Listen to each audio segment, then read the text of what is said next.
Assam the Nupi Masama gang lep Toraga Hundoglamle, Assam get Tinsukia district, the class 7 Tamliba Mary Nupi Masama, Masakang the Miss Green Karana gang lep Toraba Matung, the Lambi the Hundogamle, Todoga Sikimatang, the Tinsukia police na case, some Lokatana Miss Green singer to Fana Bohonari Heidi. Tinsukia police officials sing the Pongdora Pagamatung in class 7 Kakta Tamlibi Nupi Masadu, school the Halapada. Borpudi the Hokibana member Ahongi Numidang Waram that gang lep Torami Heidi. Though asi school matam na thokibani nupi maza do pibam songna lambi da leiram ki pau asi tabadagi mapamadugi miyamna khoisauna bugal loina atuba matam da justice piu haina demand toke amarom police na attack Tershing adubu tibo humbagi tabak sa tabahokre police ki matungina nupi maza do school dagi halagtabadagi mung manunggi miyoy singa tibo humba haurakibani Numidang pong mga rom taba duway da iriksogi diaper amana nupi maza adu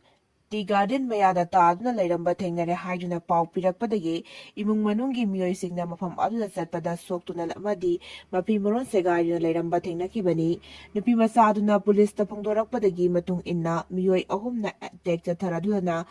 the Taraktuna Mahapu Nupi, Ebigi Kaikum Namabangan Kibani, Amadi, Lambida Hundok Lambani Heidi. Kuki Singna Injustice Ki Maiyokta Laoribakholao, NIA na Namthana Bahonare. Haukiba matam kra asida NIA yauna tongan ba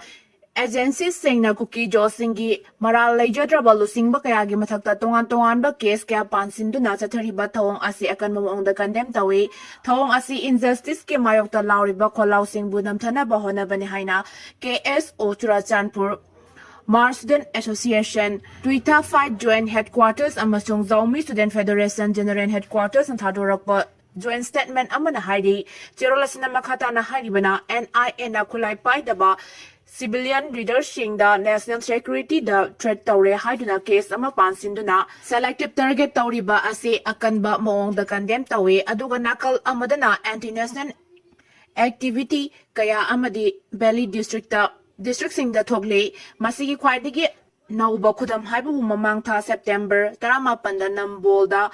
Assam Rifles ki convoy amada ambush taukuna Assam Rifles ki personnel ani hat ki ba aduni hauzik lairiba wato asigi casing handle tawbada Kuki Zomiyang gi Maiyokta bias laina awang bathak ta sathai aduga makhoi gi miyang gi mathak ta chathaba ka hen bathakdok sing da chenaba sing gi mathak ta chathaba progress sing di ichat chatana lairi khudam oina David Tekbu MIYOIBAGI minungsi gi Wang mada hat ki haina maral siraduna NIA ge makai dige asigumba mingsang mikai naiba thong sing jathaba asi leptuna majority maitai community sing generary ba casing asi athuba matamda loisingadabani tongan ba agency sing na makoi gi miyam da mingsang mikai naiba mo onga thong kya chatai Jammu amasung Kashmir gi Sal the Churachandpur district ki Hanglep subdivision ki manung chanba Khanpi village ta encounter chetari aduga Valley dana counter emergency operation ki thabak asi yamna nemli thawdo oda laikidraba yum sing adu maitai aggression ki Maiyokta makoi gi lamsing defend tauna ba honariba youth sing ni hairi Nawan police na ani yadaw moong da MIYOIBAGI HAKCHANG KAYAT LAORIBA MIYOI ahum phagakre Nawan district thangnaba khosing da imung amada MIYOI mari lebida MIYOI ahum di masagi kidney yontoi Asangi Nawan district police na illegal organ trade toramba gang kupu amada yawa MIYOI taruk phagapangamkre thawdoga siga mari lenina Nawan district police ki senior superintendent of police Swapnali Das na phungdorakibagi matungin na police na ani yadaw moong da organ trade toriba group asi action laukat Ringai mamangdagi senaba kuirabani amadi gang asi sahi kharagi mamangdagi illegal oina jathaduna lakpani police na phagalaba MIYOI ahum adudi Dharani Das alias Bogomula Mahendra Das amadi Pipa Das ni makoi ahumang illegal oina kidney amadi atay organ sing yonbagi thabak jathabada haktengna senaba singni police na jathakiba investigation ki matungin na trade asida topa MIYOI ani amasu yauri MIYOI ani adudi Bai Hata Saliya Lidni Hazarika amadi Guwahati dagi Dalaupu kawi illegal kidney trade asi Nawan ga thangnaba khulsing da chathabani manak nakwa MIYOI singna tamba paudamda imung amada MIYOI mari lebada MIYOI ahum di masagi kidney yonto I hairi police na gang asi atopa state sing da su illegal oina trade asi chatharibra haina makhatana thigatli hairi Sangai Festival Pangtokpa Yaroi, Miyamda Awasai Teng Pigadoriba Sangai Festival Pangtokpa Yaroi, Sahi Om Parakadoriba Crisis Asina, Lamdam Asida Miyamna Haininga Latina Jaiteng Nang Libani, Miyoi Lising Kayana Mayum Make Maitaduna, Lefam Tapam Kangana IDPO in the Lady Banihana, Kokomi Farmers Wing Natadura Pachirol Aman Heidi, Jerolasina Makata na Heidi Bana, Tampaki Singkong Singa the Lady Ba, Lopom Kan Low Pan Bangam the Lady, Low Pari Lising Kan Low Pandana, Low Rope Ahum Manguna Lady, Masina Miyoi Kyagi Puksak Tadat Padanatana, Sel Tungi Pibum the Suhaninga Latana Sokale. Masigi Matakta Tausil Late the Banama, Lopom Kasu, Ising Isauna, Sahida, Low Pari Lising Ani Ahum, Low Salam Daida Manghale, Low Form Sing Asi, Panda Bohona Bada Changliba Senpom Kamang Libani, Masigi Matakta National Highway Asi Primo Menjada Bana, Business Analayang Lirik Laishu Tamba Sakadaba Kaya Kudongsa the Bakaya Mayoknari, Crisis Asina Low Pan Bangam Draba, Isauna Sokalaba Lopom Kagi Compensation PB Dabana, Miam Kamting Awaba Oili, Miam Nasigumba Awas I think Kapayok Mayok Naringa Jansa Asida, Sangai Festival Taguna Samilonda Kamting na Waraba Miam Asibu, Kumay Harauda Tawhalaga Landam Asi Santi Oili Hana, Utok na ba silakliba tawong asiyaning day, Surinom liba lomi sengi waraba matam asida, Putok na ba ka na honabagi tanza adu oiri, maramado na miyamgi awasay ting pigadoriba Sangai Festival asi, lomi luki makay dog bayare hay na kangalakli. Operation Sidurgi matungda ahanba oina Indiagi siksing Pakistan lansinkre India amasung Pakistan gi marakta numit inigi oiba lan chatabada Indiana chatakiba Operation Sindur Adugi matung ahanba oina Indiagi Sikh Lai Kurumba Singna border lantokuna Pakistan na leiba Gurudwara da zatkre Guru Nanaki Changwaga Yankai Taruk Laksuba Chahi Kumon Pangtokpa Adu Numit Tarani Chupna Chatagadoribani Madugidamakta Indiagi Makaidegi Sikh Lai Kurumba Miyoi Lising Aniga Sama border lantokuna Pakistan na leiba Nanak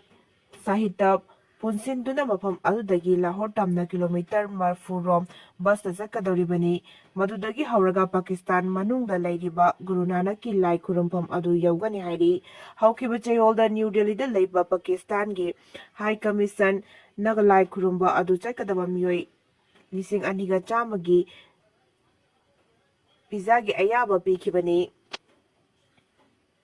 Panbayabadi Hausi India Amasung Pakistan Gi Marakta Tensan Adumak Lady Kumza Lising Machamapan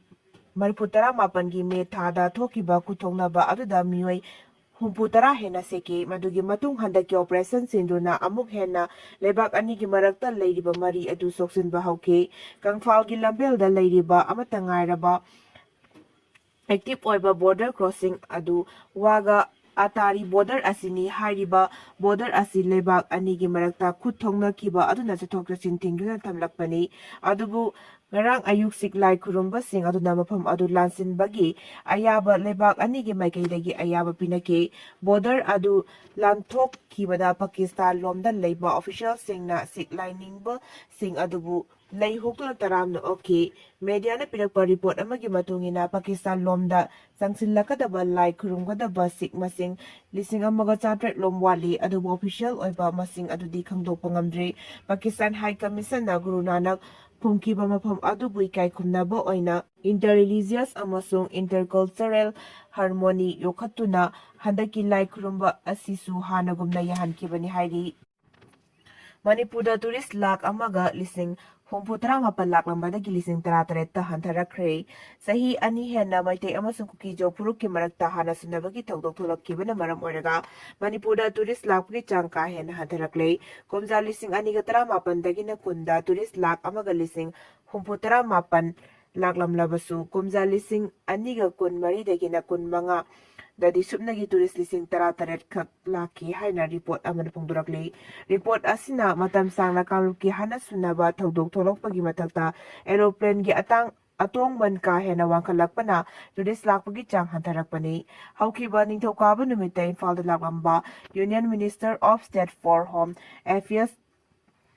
Bandi Sanjay Kumar da state lenga ki official sing na plan ge atong man Wangbagi wapam asigi matangda wakat kibani lunena Ministry of Civil Aviation ge mijing sangsinbina basu official sing da wakat ki Lengang na kusin na kiba senpam sing IDP sing na handokre rasan ki senpam hanagum piyu na dragana ꯅꯨꯃꯤꯠ 10ꯅꯤꯒꯤ ꯃꯅꯨꯡꯗ ꯌꯨꯝꯗ ꯍꯜꯍꯜꯂꯨ IDP IDP-ꯁꯤꯡꯒꯤꯗꯃꯛꯇ Manipur ꯂꯩꯉꯥꯛꯅ ꯆꯠꯂꯤꯕ November ꯊꯥ ꯑꯁꯤꯗꯒꯤ ꯍꯧꯅ ꯔꯁꯟ ꯃꯅꯤꯄꯨꯔꯒꯤ ꯁꯦꯟꯐꯝ ꯅꯣꯡꯃꯗ ꯂꯨꯄꯥ 44 ꯑꯣꯏꯍꯟꯗꯨꯅ ꯗꯥꯏꯔꯦꯛ ꯕꯦꯅꯤꯐꯤꯠ ꯇ꯭ꯔꯥꯟꯁꯐꯔ DBTꯒꯤ ꯈꯨꯠꯊꯥꯡꯗ ꯀꯥꯞꯁꯤꯜꯂꯛꯈꯤꯕ ꯁꯦꯟꯐꯝꯁꯤꯡ ꯑꯗꯨ IDP-ꯁꯤꯡꯅ ꯁꯥꯎꯕꯨꯡ SDO ꯑꯣꯐꯤꯁꯇ ꯂꯥꯛꯇꯨꯅ ꯁꯦꯜ ꯑꯣꯏꯅ ꯑꯃꯨꯛ ꯍꯟꯗꯣꯛꯈ꯭ꯔꯦ꯫ ꯂꯥꯟꯖꯦꯟꯅꯔꯤꯕ ꯃꯤꯆꯝ ꯃꯤꯌꯥꯝ ꯑꯗꯨꯅ ꯍꯧꯅꯔꯨꯕ ꯂꯩꯇꯅ SDOꯒꯤ ꯑꯣꯐꯤꯁ ꯑꯗꯨꯗ ꯊꯣꯝꯖꯤꯜꯂꯛꯈꯤ꯫ ꯂꯣꯏꯅꯅ SDOꯒ ꯎꯅꯗꯨꯅ ꯋꯥꯔꯤ ꯁꯥꯟꯅꯕ ꯍꯣꯠꯅꯈꯤ꯫ ꯑꯗꯨꯕꯨ SDO ꯃꯁꯥ ꯂꯩꯔꯝꯈꯤꯗꯦ꯫ ꯂꯣꯏꯅꯅ ꯉꯥꯏꯍꯥꯛ ꯂꯩꯔꯕ ꯃꯇꯨꯡ ꯃꯔꯤ ꯂꯩꯅꯕ ꯑꯣꯐꯤꯁꯤꯌꯦꯜꯁꯤꯡ ꯂꯥꯛꯈꯤ꯫ IDP-ꯁꯤꯡꯅ ꯃꯈꯣꯏꯒꯤ ꯑꯦꯀꯥꯎꯟꯇ ꯀꯥꯞꯂꯛꯈꯤꯕ ꯁꯦꯟꯐꯝ ꯑꯗꯨ ꯁꯦꯜ ꯑꯣꯏꯅ ꯑꯃꯨꯛ ꯍꯟꯗꯣꯛꯂꯝꯈꯤ꯫ ꯄꯥꯎ ꯑꯁꯤꯅ ꯍꯥꯏ ꯈꯣꯡꯖꯪ ꯑꯗꯨꯗ IDP 163 ꯁꯔꯨꯛ ꯌꯥꯈꯤ꯫ ꯃꯈꯣꯏꯅ ꯍꯟꯗꯣꯛꯂꯛꯂꯤꯕ ꯁꯦꯟꯐꯝ ꯑꯗꯨ ꯄꯨꯟꯅ ꯂꯨꯄꯥ 13,34,310,910ꯅꯤ ꯍꯥꯏꯔꯤ꯫ ꯈꯣꯡꯖꯪ ꯑꯗꯨꯒ ꯃꯔꯤ ꯂꯩꯅꯅ ꯑꯦꯄꯦꯛꯁ ꯀꯃꯤꯇꯤ ꯑꯣꯐ ꯚꯤꯛꯇꯤꯝ ꯚꯤꯂꯦꯖꯀꯤ ꯀꯟꯚꯦꯅꯔ ꯀꯣꯏꯖꯝ ꯁꯔꯠꯅ ꯄꯥꯎꯃꯤꯁꯤꯡꯗ ꯍꯥꯏꯈꯤ꯫ ꯂꯩꯉꯥꯛꯅ ꯂꯨꯄꯥ 4 ꯈꯛ ꯄꯤꯔꯒ ꯆꯦꯡ ꯒ꯭ꯔꯥꯝ 100 ꯂꯩꯕ ꯌꯥꯒꯗꯕ ꯃꯐꯝ ꯍꯥꯏꯕꯤꯌꯨ꯫ ꯃꯁꯤ ꯅꯠꯇ꯭ꯔꯒ ꯍꯥꯟꯅꯒꯤ ꯃꯑꯣꯡꯒꯨꯝꯅ ꯃꯈꯣꯏꯗ ꯄꯤꯔꯝꯕ ꯁꯦꯟꯐꯝ ꯑꯗꯨ ꯀꯥꯏꯗꯅ ꯄꯤꯕꯤꯌꯨ꯫ ꯀꯔꯤꯒꯨꯝꯕ ꯄꯤꯕ ꯉꯝꯂꯣꯏ ꯍꯥꯏꯔꯒꯅ ꯅꯨꯃꯤꯠ 10ꯅꯤꯒꯤ ꯃꯅꯨꯡꯗ ꯃꯈꯣꯏꯒꯤ ꯃꯌꯨꯝꯁꯤꯡꯗ ꯂꯩꯉꯥꯛꯅ ꯍꯜꯍꯟꯕꯤꯌꯨ꯫ ꯊꯥ ꯑꯃꯒꯤ ꯑꯣꯏꯅ ꯃꯤꯑꯣꯏ ꯑꯃꯒꯤ ꯂꯨꯄꯥ 2,910 ꯀꯥꯞꯂꯛꯈꯤ꯫ ꯊꯧꯑꯣꯡ ꯑꯁꯤ ꯌꯥꯝꯅ ꯂꯥꯏꯕꯛ ꯊꯤꯕꯅꯤ꯫ ꯃꯃꯥꯡꯗꯗꯤ ꯃꯁꯥ ꯃꯁꯥꯒꯤ ꯂꯩꯅꯅꯕꯒꯤ ꯂꯨꯄꯥ 40 ꯄꯤꯔꯛꯂꯒ ꯆꯦꯡ ꯒ꯭ꯔꯥꯝ 100ꯒꯤ ꯂꯨꯄꯥ 10 ꯀꯛꯂꯝꯕꯅꯤ ꯍꯥꯏꯔꯤ꯫